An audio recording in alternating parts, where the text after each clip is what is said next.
సిటీలో ప్లాట్ కొనండి. ఫ్యూచర్ లో మీరు కోటీశ్వర్లుగా మారే అవకాశం కోసం వెంటనే మాకు కాల్ చేయండి. నమస్కారం. కార్తీక పురాణం 25వ అధ్యాయంలోకి వచ్చాం. అంబరీషోపాఖ్యానం చెప్పుకుంటున్నాం మనం. ఈ బ్రాహ్మణులందరినీ ఈయన అడిగాడు, ఏం చేయాలి అని అడుగుతుంటే న్యాయంగా విచారించి ఇలా చెప్తున్నారు. ఓ అంబరీష్ మహారాజా, నీకు ఇప్పుడు 2 పక్కల నుంచి కంఠపాశరజ్జు ప్రాప్తమైంది. ఇది నీ పూర్వ పాతకం వలననే సంభవించింది. ఈ విషయమందు మేము నిశ్చయించుటకు సమర్థులము కాము. పారణను ఆపితిమా హరిభక్తికి లోపము కలుగును, పారణ చేయించితిమా దూర్వాసుడు శాపమిచ్చును. కనుక ఎట్లయినను నీకు కీడు రాక తప్పదు. అందువలన దేనికి నీవు ఒప్పుకుందువో ఆలోచించుకుని నీవే నిశ్చయించుకోను. డిసైడ్ ఆన్ యువర్ ఓన్ అంటున్నారు. సొంతంగా నిశ్చయించుకో. భూసురులు చెప్పిన మాటలను విని రాజు వారితో తన నిశ్చయాన్ని ఇట్లా చెప్పాడు. ఏం చెప్పాడు? ఓ భూసురులారా, విష్ణుభక్తిని విడిచుట కంటే భూసుర శాపము కొంత మంచిది. భగవంతుణ్ణి విడిచిపెట్టడం కంటే శాపాన్ని స్వీకరిస్తాను నేను. దైవాన్ని మాత్రం విడవలేదండి. ఇప్పుడు లోకం ఎట్లా అయిందండి? దైవాన్ని మార్చేసుకుంటాం మనం. అస్సలు చేయకూడని పనే అది. ప్రపంచాన్ని వదిలేసినా పర్వాలా, దైవాన్ని మాత్రం వదిలిపెట్టకూడదు. నేను ఇప్పుడు కొంచెం జలం చేత పారణ చేయుదును. ఈ జలపానము భక్షణ మగును, అది భక్షణ మగునని చెప్పి ఉన్నారు కాబట్టి ఇక్కడ శృత్యర్థ బోధక ప్రమాణం కాబట్టి జలపారణం చేత ద్వాదశి అతిక్రమణ దోషం రాదు, విప్రతి తిరస్కారము లేదు. ఇలా చేస్తే దూర్వాసుడు శపించడు, నా జన్మాంతర పాతకం కూడా నశిస్తుంది అని చెప్పి రాజు ఎట్లా నిశ్చయించదంటే, జలం తీసుకుంటే తీసుకున్నట్టు అవుతుంది కానీ తిన్నట్టు కాదు, తిననట్టు కాదు, తీసుకున్నట్టు అంతే. జలం చేత పారణ చేసెను. ఇంతలో దూర్వాస మహాముని వచ్చి అతి కోపంతో నేత్రములతో దహించేవాడిలాగా అంబరీష మహారాజును చూసి చెబులకు వినశక్యము గాని కఠినతరమైన వాక్యాన్ని ఇట్లా పలికాడట. ఆయన వచ్చేసాడు, ఈ నీళ్ళు తాగాడు, ఆయన వచ్చాడు. ఓ రాజా, అతిథినిగా వచ్చినటువంటి నన్ను విడిచి శాస్త్ర మర్యాదను వదిలి ధర్మభంగకారిణి అయిన దుర్బుద్ధితోటి నువ్వు ద్వాదశీ పారణమును చేసితివి. స్నానమాచరించక భుజించువాడు మలభోజియగును, ఇతరులకు పెట్టక తానొక్కడే భుజించిన వాడు పాపభోజి అవుతాడు. అతిథిని రమ్మని పిలిచి తాను ముందు భుజించిన వాడు వాడికంటే అధముడు, వాడు అశుద్ధములో ఉండేటువంటి పురుగు వలె మలాసి అవుతాడు. ఆత్మార్థము వంట చేసుకున్నవాడు పాపాన్ని భుజిస్తాడు. అతిథి కోసం వండించి తానే భుజించిన వాడు పాపముల పరంపరని భుజించిన వాడగును. అగ్నిపక్వమైనది గాని పక్వము కానిది గాని పత్రము గాని పుష్పము గాని ఫలము గాని పాలు గాని అన్నమునకు బదులుగా ఏది భుజించబడునో అది అన్నమే అగును. నీవు అంగీకృతమైనటువంటి అతిథిని నన్ను వదిలి దుష్టబుద్ధి కలవాడవై అన్నప్రతినిధిని చేసినావు. బ్రాహ్మణ తిరస్కారివైన నీవెట్లు హరిభక్తుడవు కాగలవు? ఓరి మందుడా, ఎప్పుడైనా నువ్వు బ్రాహ్మణులను తిరస్కారం చేయవచ్చునా? నీకు హరి దైవం ఎట్లగును? అతని యందు నీ భక్తి ఎట్టిది? బ్రాహ్మణ విషయమందును హరి విషయమందును నీకంటే పాపాత్ముడు ఇంకొకడు లేడు. అనగా నీవు బ్రాహ్మణుడైన నన్ను వదలి భుజించదు గనక నీవు బ్రాహ్మణ తిరస్కారివైనావు. బ్రాహ్మణ తిరస్కారము చేతనే బ్రాహ్మణ ప్రియుడైన హరిని కూడా తిరస్కరించిన వాడవైతివి. ఓ రాజా, ఇప్పుడు నన్ను తిరస్కరించటం ఎట్లా ఉందంటే, నీ మదం చేత నీ పురోహితుని తిరస్కరించినట్లే.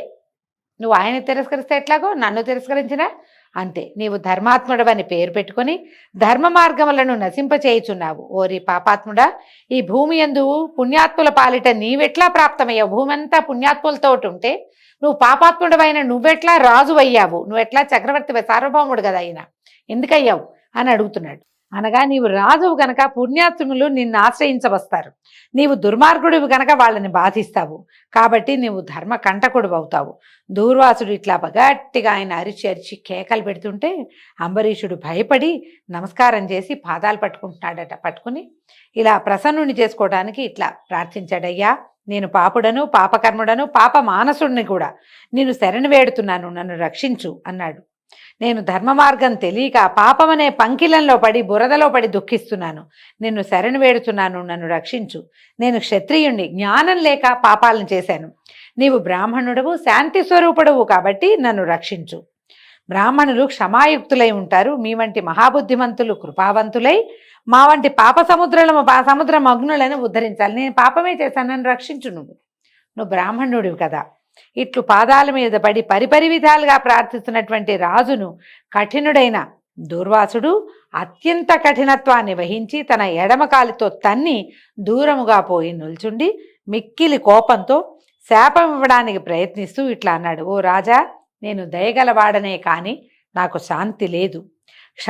శాంత స్వభావమునకు ఆయలమైతిని కనుకనే దూర్వాసుడు శాంతి లేనివాడని తెలుసు. ఎందుకంటే ఆలయం నేను అతి కోపిని కాబట్టే నాకు దూర్వాసుడు అన్న పేరుంది. శాంత స్వభావానికి ఆలయం అయ్యాను కనుకే దూర్వాసుడు శాంతి లేనివాడని తెలుసుకో. ఇతర మునీశ్వరులందరూ కోపితులై తిరిగి ప్రార్థించిన ఎడల శాంతులగుదురు.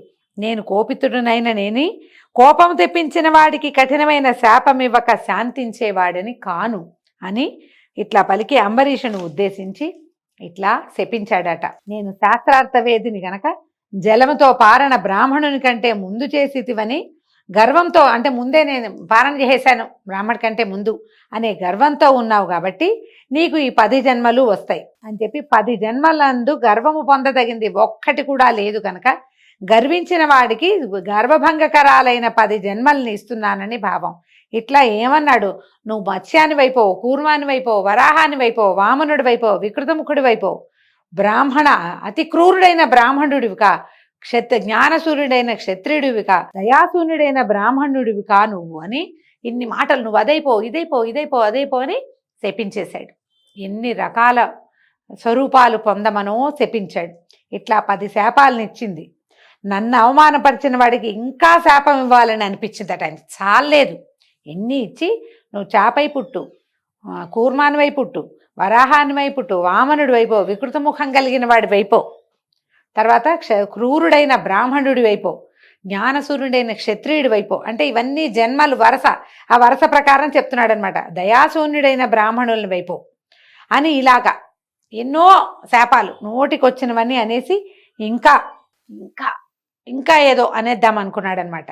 అని నోరు తెరిచే లోపల ఈ అంబరీషుని హృదయమందున్న బ్రహ్మవేద్యుడును భక్తి ప్రియుడును, అంటే భక్త ప్రియుడును శరణాగత వత్సలుడు అయినటువంటి హరి తన భక్తుని కాపాడే తలంపుతోటి బ్రాహ్మణుని మాటను సత్యముగా చేయవలనన్న తలంపుతోటి దూర్వాసుడిచ్చినటువంటి 10 శాపములను తాను గ్రహించి తిరిగి శాపం ఇవ్వడానికి ప్రయత్నిస్తున్నటువంటి బ్రాహ్మణుని అతిక్రమముతోటి తగిన శిక్ష విధించవలనని తలంచి చక్రాయుధాన్ని ఆదేశించాడు.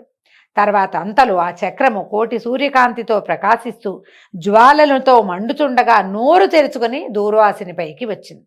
దానిని చూసినటువంటి దూర్వాసుడు భయమంది ప్రాణములను రక్షించుకునే తలంపుతోటి పరిగెత్తాను. చక్రము మండుతున్న జ్వాలలతోటి ముని వెంటపడింది. ముని భూమి అంతయు తిరిగాను. దూర్వాసుడు చక్రము చేత భూచక్రమంతా తిరిగింపబడ్డాడు. చక్రభయము చేత ఎవడును మునిని రక్షించేవాడే లేకపోయాను. ఇంద్రాది దిక్పాలులను, వశిష్ఠాది మునీశ్వరులను, బ్రహ్మాది దేవతలను వారందరూ కూడా దూర్వాసుని రక్షింపలేని వారైన. ఇట్లా తపస్సు చేసుకుంటూ కూర్చునేటువంటి మునీశ్వరునకు అతి కోపము చేత బుద్ధి తెరుచుకొని హరిభక్తునికి అవమానం చేయటం వలన సంకటము తటస్థించను. ప్రాణ సంకటం, ఈయన పారిపోయాడు, అక్కడికి ఇక్కడికి పరిగెత్తాడు. ఎక్కడికి పరిగెత్తినా అతనికి రక్షణ లభించలేదు. జ్వాలలతోటి మండుతున్నటువంటి 1000 పళ్ళు కలిగిన సుదర్శన చక్రము హరిభక్తుణ్ణి రక్షించే తలంపుతోటి హరిచేత ఆజ్ఞాపింపబడి దూర్వాసుని వెంట నడిచింది, పరిగెత్తింది అనమాట. ఆయన పరిగెత్తాడు, చక్రం కూడా పరిగెత్తింది. దీంతో ఈరోజు 25వ అధ్యాయం పూర్తయిందండి. ఏ విధంగా చక్రస్వామి నుంచి దూర్వాసుడు రక్షింపబడ్డాడో రేపు ఉదయం 26వ రోజు పారాయణలో తెలుసుకుందాము. నమస్కారం.